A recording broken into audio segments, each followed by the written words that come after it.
Здравейте на всички, аз съм Ендра TV и днеска ще играя Майнкрафт, като давно не съм играл Майнкрафт.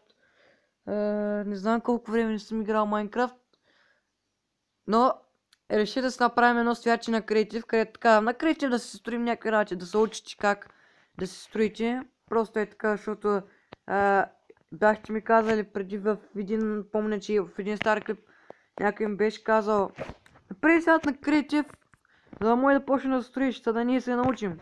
И аз казах, добре, ще направя този свят. И си казах, ай, ще е този ден. Казах някой ден и мисля да е този ден. Сега обаче, винаги когато създавам свят, това, всичко е това да го махнем. Оп. Нека малко се намаля звука, защото леко се чува силничко е така. Имаме ли нови неща обаче? Освен това... Не това. Бранител, призовател. Това са не тя. Това е сила рефиша. Между другото и тия зомбите имат нови зуци, бе. Къде е това нормалното зомби яйцето, ето го. Чакайте да се взема един меч. Железен меч, деф нищо. Трябва ни зомби вилиджър.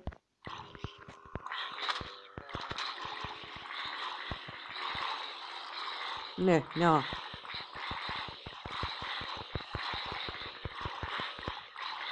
Така, нека убим и тоя. Ще държи такова. Поне дропна ли? Нищо не дропна. Добре, само гнила път.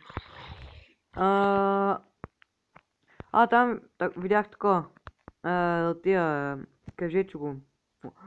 What the fuck is this? Това е много яка пещера. Бе. Не искам да видя това. Мале, каква пещера се генерирала точно като се спомниш. Това е мега якото. Играта вече има български, защото имаше апдейти. What the fuck е тази пещера? В смисъл, най-яката генерирана пещера. Чакай, кой е това там, то било скелет? Вижте сега вижте. Гледай какво става, каква дупка голяма. Брех. Това е хубава пещера. Тук виждам, че нещо пустинята се е смесила с някакъв байом. Чакайте да го гледаме поне. Имаме картографър в тази игра. Картографър, нали знаете ли не големите имена? Вече ги имаме и тук, имаме картографър. Цветните лега вие ги знаете, аз вече съм правил клип за това. Може би сте го гледали, може би не сте го гледали. Това как се казва светно... Емайлирана глина. Тук тия така се казват. Цветните легла, жълто легло, такива работи. Тук е разните, нека ги видим.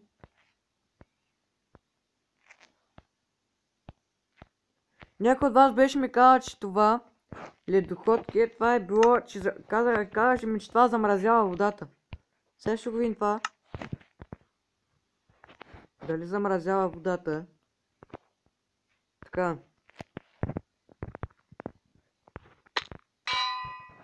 Тей. Така. Окей. Я да си ги сложим. Така, сложим са, я да видим. What the fuck? Това е верно, е. Ледоходки. Ясно. Ето какво правят, бе. Добре. Че нещо го махаме. Това е доста готино. Забравих кой ми го каза. Може ли пак да ми каже той, който беше ми казал за ето тия ледоходки? Просто лалкара, деца чуих какво е. Чакай, че паднах във водата. Какво стана? О, фак. Чупи се. Окей. Май повече. Добре. Между другото, сега има една тайна, която е много готина. Сега ще ви покажа каква тайна. Първо ще ни трябва да се обаче такова. Къде е това? Влечение към... Не. Къде е това, бе? Защита. Какво? Безопасно падане. Защита от огън. Така, 1, 2, 3. И сега ми трябват ето от тези. Така. Сега ще ни трябва един дропър. Дропърчето, ето го. Диспенчър. Дропър. Една ръчка ми трябва. Ще ми трябва едно такова. Така. Слагаме това. Слагаме те и ги правим енчантнати. Да имат някакъв енчант така. Опа. Моя грешка. Така. Така, имаме сега пълен енчант броня. Що имаме пълен енчант броня? Сложим това така. Опа. Ето така. Сложим тази ръчка и тия ще ги навреме и така. И следващия е това. Не е ли готино? Не е ли готино? Спре да гориш, брат. Облякахме зомби. С диамантина енчантната броня. И това е много готино. Това между другото се го научих сам, тъй като... нали знаете, ония джунгъл тем пъти бях си прибрал една броня така да складирам. И като настъпва едно зомби... Кажете го пажината. Дропъра му облече това и аз... What the fuck? Пробвах с броня диамантина и ето стана. А сега той моля да го спра да ходи малко. Ей така някак да го спра. Например малко да падне долу. Падне долу така. Докато му облика и другото. Те мога ли? Стига съм го слава така, молята. Добре. Така, нека му слем тия. Я го видим сега. Full Diamond броня ли си?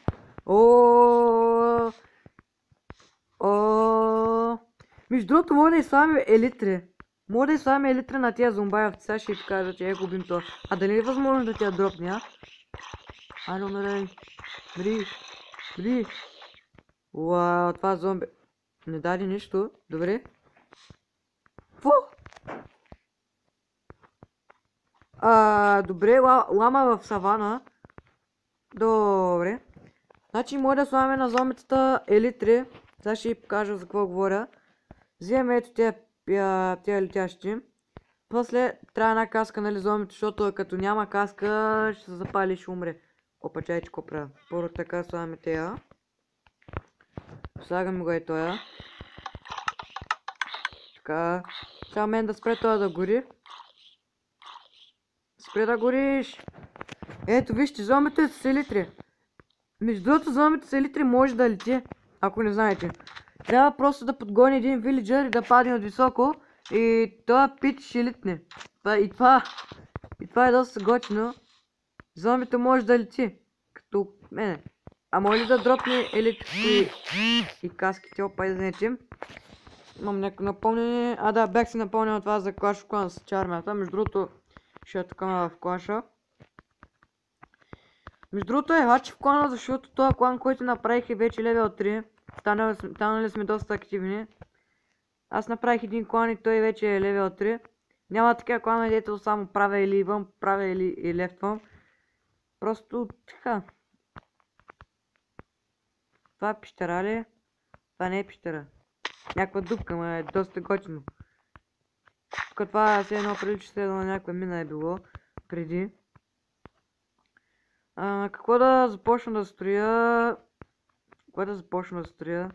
Не знам какво да почна да правя.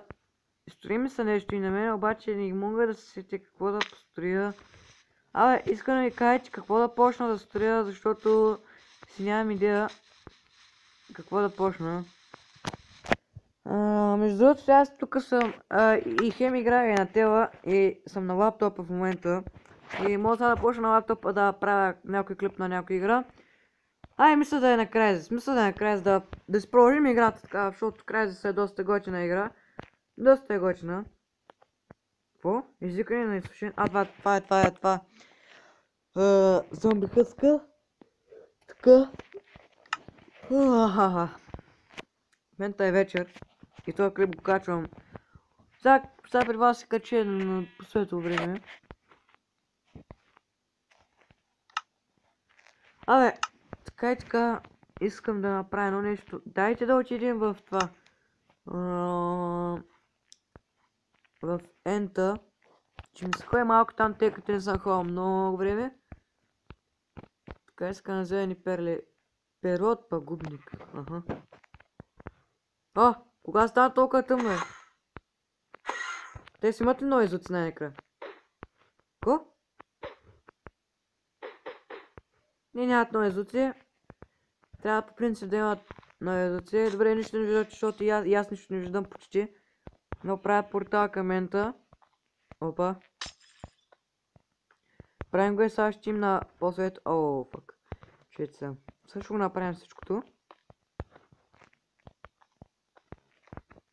Отиваме и сега в Ента. Аз имам такова е. Сега виждате всичко. Така. Вижте графиката на портала доста е готина. Така отиваме в Ента. И така, дами и господа, ние сме в Ента. Добре дошли. What the fuck? Бе, пъзи, че към някаква Ент стая. Вижте между другото това. Върнаха звуците на тя. Аре, кажи нещо. Лоцо, нещо такова. Както казваш там, вията знам.